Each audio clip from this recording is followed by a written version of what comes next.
Assalamualaikum warahmatullahi wabarakatuh. Selamat pagi anak-anak. Pada pagi hari ini kita akan belajar berkenaan dengan sholat Jumat.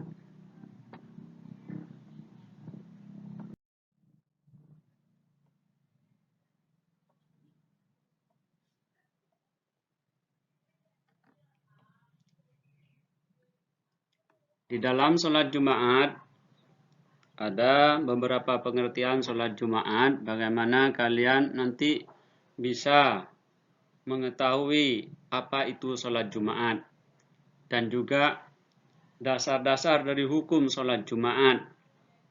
Yang ketiga, bagaimana nanti mengetahui tentang syarat-syarat mendirikan sholat Jumat. Yang keempat, apa saja syarat rukun dan sunnah khutbah Jumat.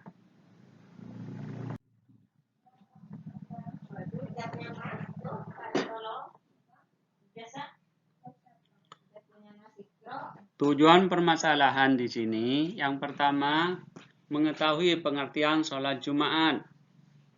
Yang kedua, mengetahui dasar hukum sholat Jumat.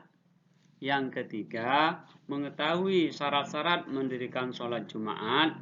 Yang keempat, mengetahui syarat rukun dan sunnah khutbah Jumat.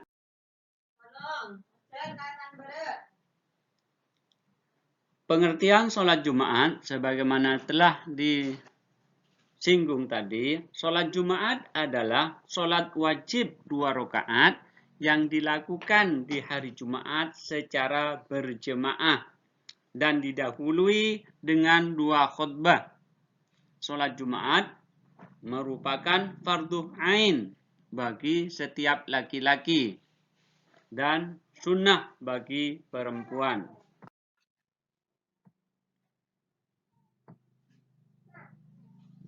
Dasar hukum sholat Jumat di sini tertera dalam Quran surat Al-Jumu'ah surat 62 ayat 9 yang berbunyi A'udzubillahi minasyaitonirrajim. Bismillahirrahmanirrahim. Ya ayyuhalladzina amanu idza nudiya lis-shalah min yaumil jumu'ati fas'au ila dzikrillahi wa dzarul bai'. Dzalikum khairul lakum in kuntum ta'lamun. Yang artinya, wahai orang-orang yang beriman, apabila telah diseru untuk melaksanakan sholat pada hari Jumat, maka segeralah kamu mengingat Allah dan tinggalkanlah jual beli. Yang demikian itu lebih baik bagimu jika kamu mengetahui. Quran surat Al-Jumu'ah ayat 9.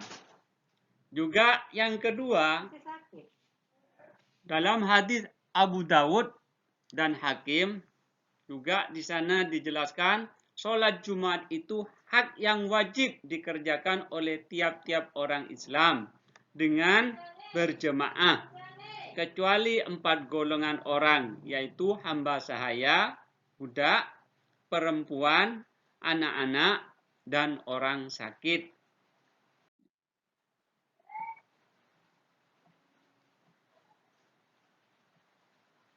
Syarat-syarat mendirikan sholat Jumat. Di sini yang pertama ada syarat wajib mendirikan sholat Jumat. Yang kedua ada syarat sah mendirikan sholat Jumat. Yang dimaksud dengan syarat wajib mendirikan sholat Jumat yang pertama adalah Islam. Kedua, baligh. Yang ketiga, berakal. Yang keempat, laki-laki. Yang kelima, sehat. Yang keenam, tetap di negeri atau mukim. Mari kita bahas satu persatu dari syarat wajib mendirikan sholat Jumat. Yang pertama di sini Islam. Bagi orang non-Islam tidak diwajibkan untuk sholat Jumat. Yang kedua, baligh, di sini dewasa. Kira-kira sudah berumur 9 sampai 10 tahun sudah wajib untuk melaksanakan sholat Jumat. Yang kedua, berakal. Bagi orang yang tidak berakal, seperti halnya gila, mabuk, maka tidak diwajibkan untuk sholat Jumat. Yang keempat adalah laki-laki. Bagi perempuan tidak diwajibkan untuk sholat Jumat, sebagaimana dijelaskan dalam hadis tadi, yaitu al-jumu'atu haqqun wajibun ala kulli muslimin fi jama'atin illa arba'atun. Amdun mamlukun, au sabiyun, au maridun. Yang keenam, sehat. Bagi orang yang sakit, maka tidak diwajibkan untuk sholat Jumat. Yang ketujuh, tetap di negeri atau mukim.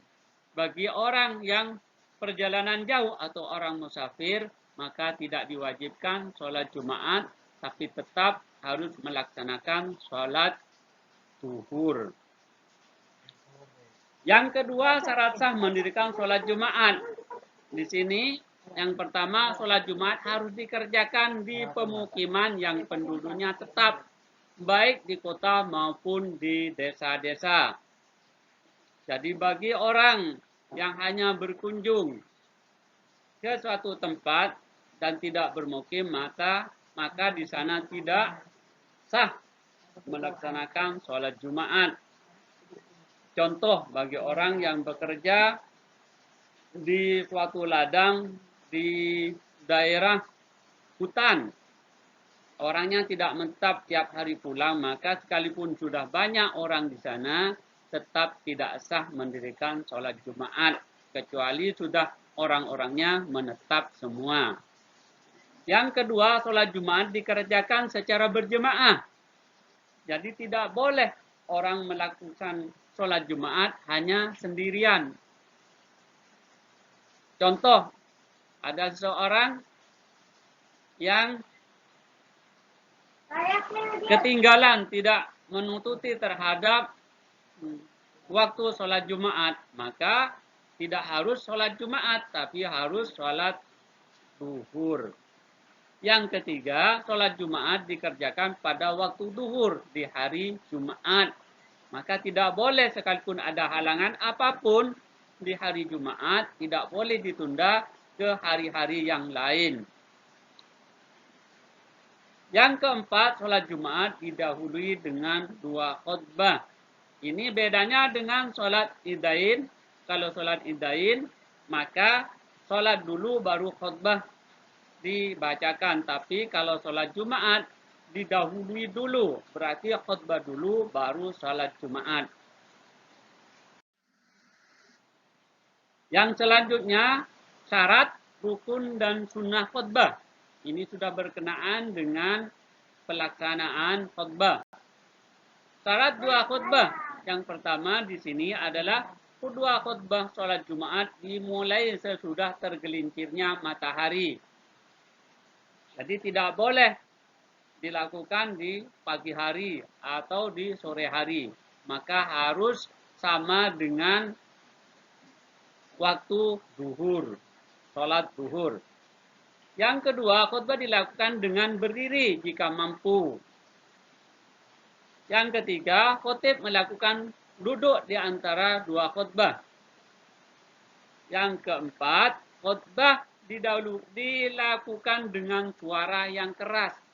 Bagaimana diusahakan semua jemaah bisa mendengar terhadap isi khutbah tersebut. Yang kelima, khutbah dilakukan secara berturut-turut, baik rukun, jarak antara kedua khutbah maupun jarak antara khutbah dengan sholat. Tidak boleh berputus-putus. Yang keenam, khotib dalam keadaan suci dari hadas dan najis, baik hadas kecil maupun hadas besar.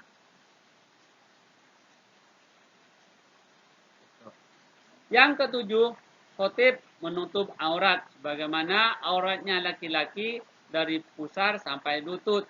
Tapi ada adab di dalam Islam, sekalipun aurat laki-laki hanya dari pusar sampai lutut, maka harus disunahkan dalam sholat Jumat maupun sholat-sholat yang lain dengan menggunakan pakaian-pakaian yang rapi dan bagus.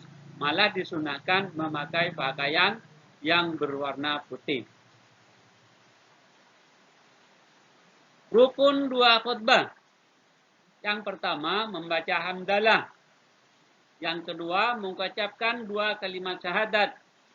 Yang ketiga, berwasiat takwa dan memberi nasihat. Yang keempat, membaca ayat Al-Quran pada salah satu kedua khutbah. Yang kelima, berdoa untuk mukminat pada khutbah yang kedua.